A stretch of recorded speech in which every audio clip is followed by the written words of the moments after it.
over 2 years into this journey of turning this old school into our house, and it seems like the task list just never, ever ends. But how do you plant a big old field of corn? One row at a time. Today I'm going to share how I took these beat up old doors and turned back the clock a bit and painted them with recycled paint. But more on that in a second.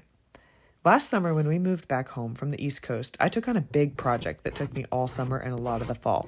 The schoolhouse's original wood doors were in rough shape, and I just knew that there was this beautiful old wood underneath all the paint and years of wear. So, every night when the kids would go to bed, I started stripping and refinishing 21 of those doors.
I also figured out how to replate all of the original brass hardware.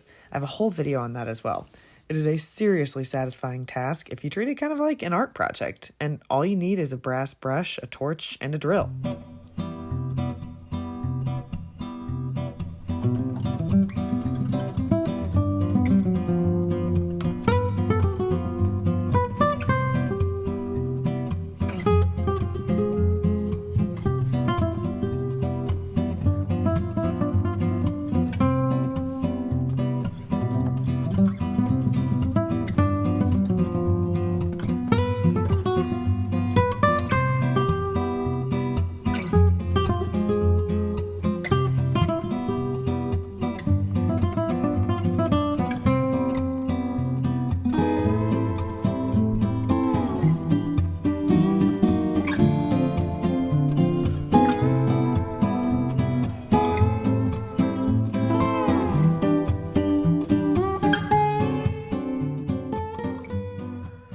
But, oh gosh, these doors, they turned out better than I ever hoped.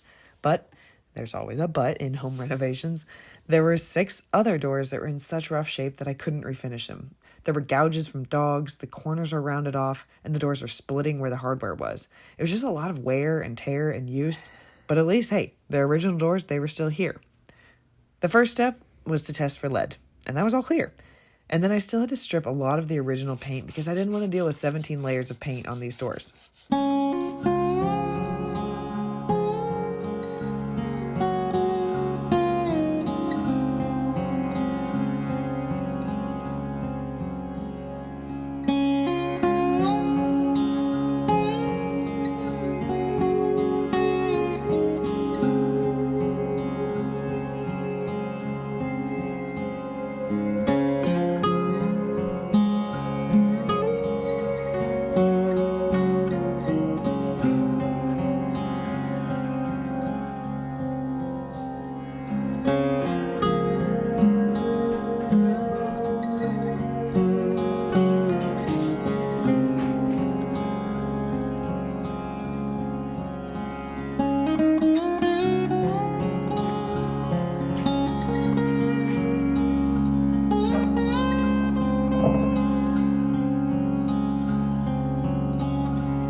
Next, I fixed all the dog gouges with wood filler and Bondo, which is super satisfying. Then I fixed the broken corners of the doors with sculpt wood putty.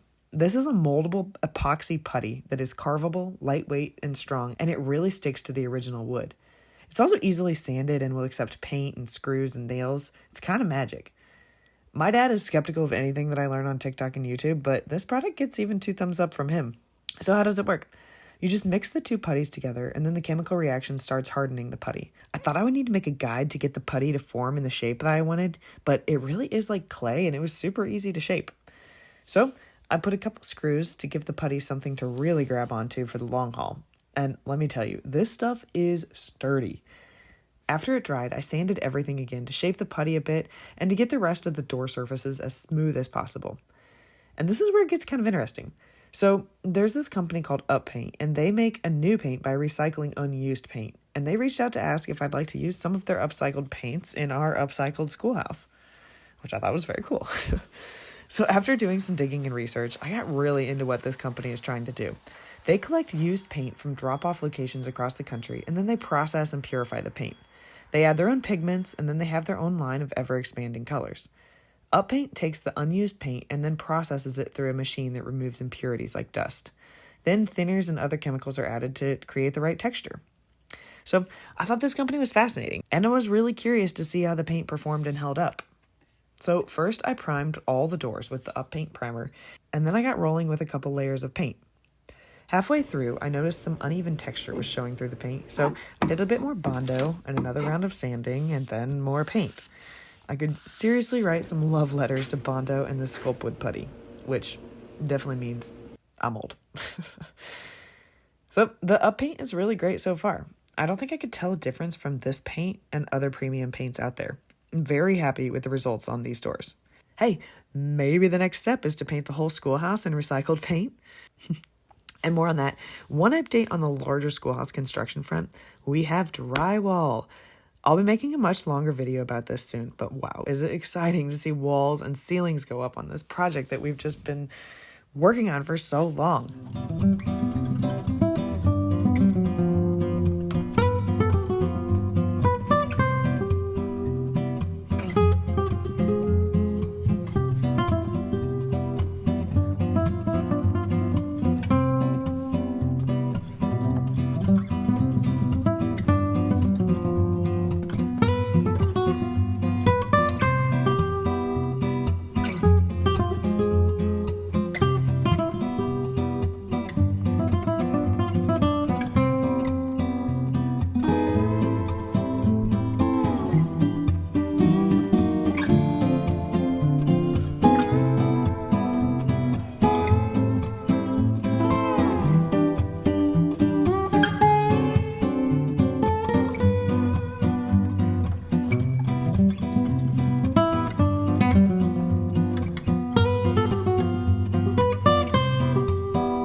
This place is starting to feel like we might have a home kind of soon. We're getting our furnaces installed and HVAC, and we're gonna start building the cabinets really soon. It's gonna be really strange to move out of our parents' houses after so many months. That's for sure. Feels very weird to maybe be starting to get to the finish line, but also exciting. Such a big thanks to Colin, George, Hugo, and their crew. They've been meticulous about the framing and the install for this project. Putting up drywall in a 100-year-old building is super quirky, and they've just been rolling with it and solving the problems as they come up. Thank you guys. And thanks as always for following along as we turn this old school into our house. More video updates coming soon whenever I get a chance to pull them together before the kids wake up in the mornings. So more to come.